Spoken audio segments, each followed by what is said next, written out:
And welcome back to the Michael Cohen Show on our continued journey to 500,000 subscribers. So please hit subscribe, watch, comment, help to build the community by sharing with family and friends, because the level of stupidity is boundless. Think about this. Yesterday, Trump held a presser in the Oval Office and then spoke at Fort Bragg. Unfortunately, something seems to be really wrong. I mean, Trump was asked by reporters when he last spoke to Gavin Newsom. Trump said yesterday, but also notice that he claimed people have died because of these protests. Something is definitely wrong. Play the clip. President, when is the last time you spoke with Governor Newsom? A day ago. Called him up to tell him, got to do a better job. He's doing a bad job, causing a lot of death and a lot of potential death. If we didn't send out the National Guard, and last time we gave him a little additional help, you would have, Los Angeles would be burning right now. Los Angeles would be not a lot different than what you saw take place in California and Los Angeles just a little while ago. Really, really bad advice from the people that is standing behind him, because Newsom then went and he tweeted that they actually didn't speak on Monday. Let me show you what he said. In it, he turns around and says, there was no call, not even a voicemail. Americans should be alarmed that a president deploying Marines onto our streets doesn't even know who he's talking to. This is really a problem. And again, it goes right back to the people that are standing behind him. They are giving him some of the worst advice that advisors can give to somebody like the President of the United States. Well, then Trump, of course, goes on Fox News to try to prove that they did speak. It is an idiotic claim because they spoke, by the way, on June 7th. But in the Oval Office, Trump claimed that they had spoken on Monday, the 9th. Dates matter.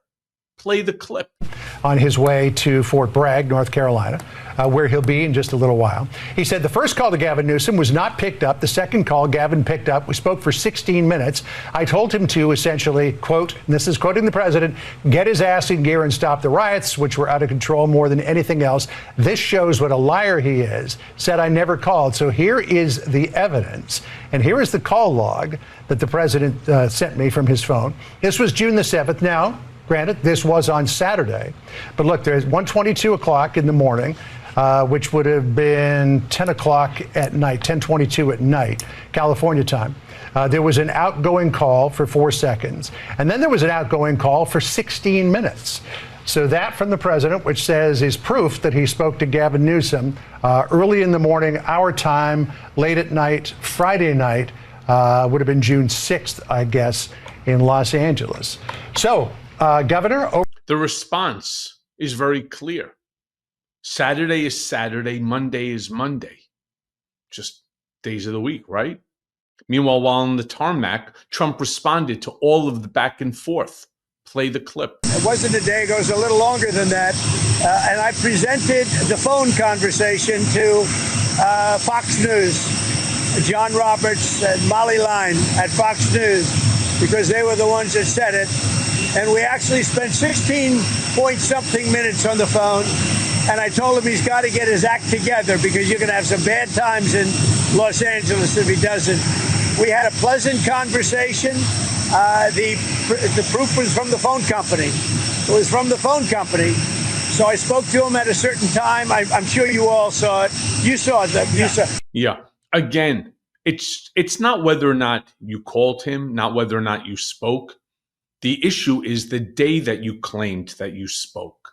Meanwhile, during his Oval Office presser, Trump claimed that the LAPD, they said that they could not handle the protest. Well, this week, I have already shown you videos and statements from the LAPD, from the chief of the LAPD, saying that they had it covered, that they didn't need the support.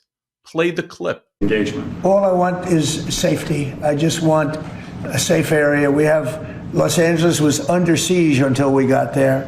The police were unable to handle it. You can speak to the chief. He said it on television 3 nights ago. He said, this is more than we can handle. They said that. And the LA police, I know a lot of the police in LA, they're great people.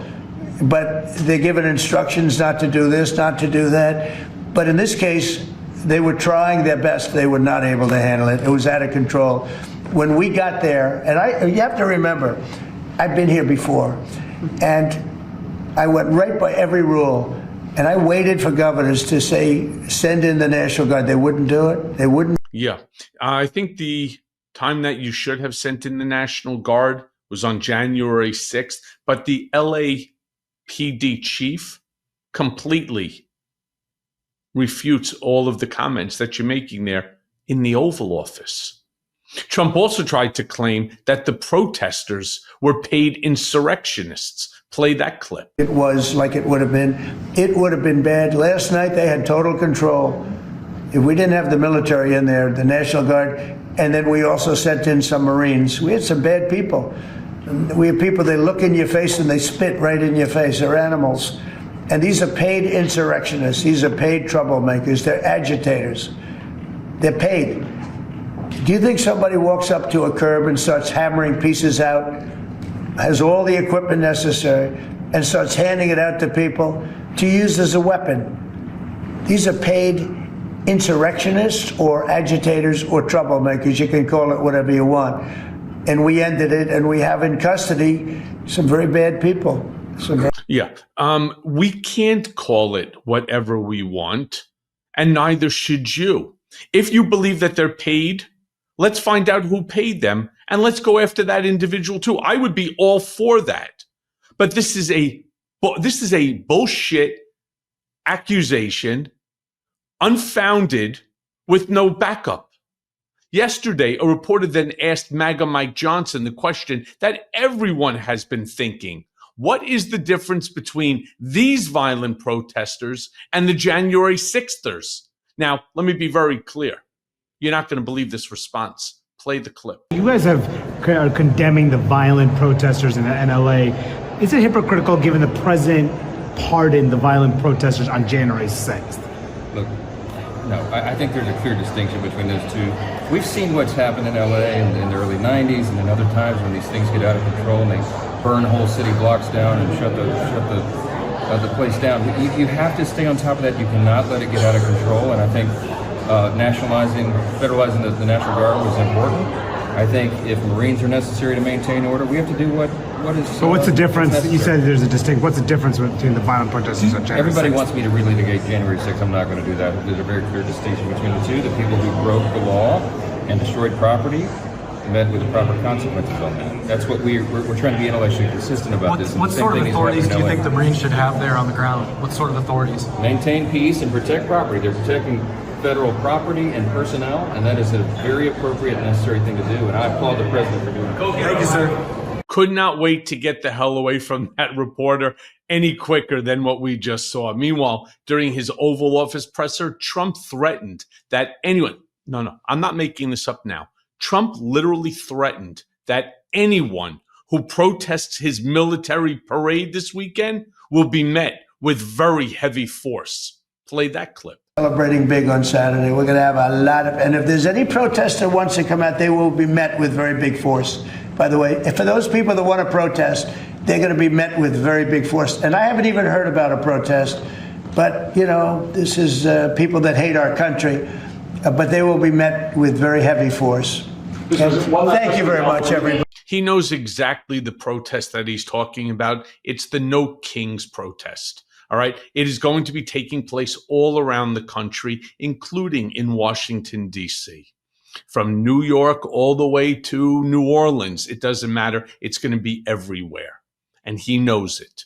Now, later during his speech at Fort Bragg, Trump got, well, let's just say he got his world wars confused. And he tried to claim that we fought against Japan in World War I. Well, unfortunately, my friend, wrong war. Play the clip.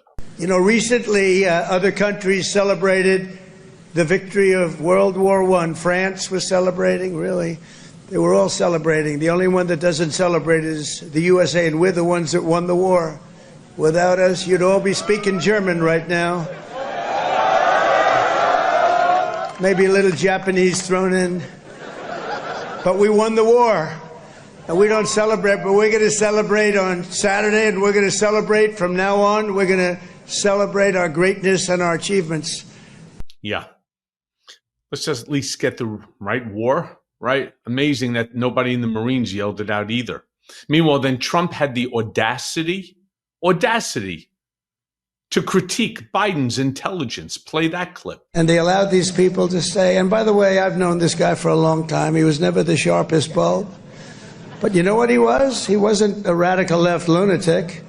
He never dreamt about open borders. He never said that when he was of sound mind, which actually was a very long time ago. I mean, honestly, shame on these army individuals that are standing behind, right? You don't make fun of a president, not former, not current, right? Trump also then announced that he's going to restore, get a load of this, he's going to restore the names of military bases to formerly honored Confederate war leaders. So he pledged his allegiance to the Confederate flag. Play the clip. For a little breaking news, we are also going to be restoring the names to Fort Pickett, Fort Hood, Fort Gordon, Fort Rucker, Fort Polk, Fort A.P. Hill, and Fort Robert E. Lee. We won a lot of battles out of those forts. It's no time to change. And I'm superstitious. You know, I like to keep it going, right? I'm very superstitious. We want to keep it going. So that's a big story. We just announced that today to you for the first time. They said, why didn't you wait till Saturday? I said, I can't wait. Unbelievable. Honestly, shame on them. And lastly, at the Oval Office, Trump and Kristi Noem, they spoke about dismantling FEMA despite what we all know, which is that there's an approaching hurricane season. Play the clip. Thank you very much, Rachel, everybody. So we want to wean off of FEMA, and we want to bring it down to the state level. A little bit like education, we're moving it back to the states so the governors can handle it. That's why they're governors now. If they can't handle it, they shouldn't be governor. But these governors can handle it, and they'll work in conjunction with other governors. They'll give each other a hand.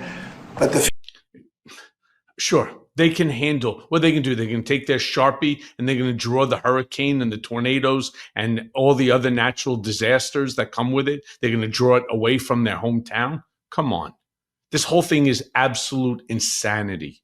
These press conferences, it's like, I don't know, Saturday Night Live skits. I really don't know how to describe it anymore. And it's why I keep saying, please, help us to grow this community so that we can stop all of this stupidity.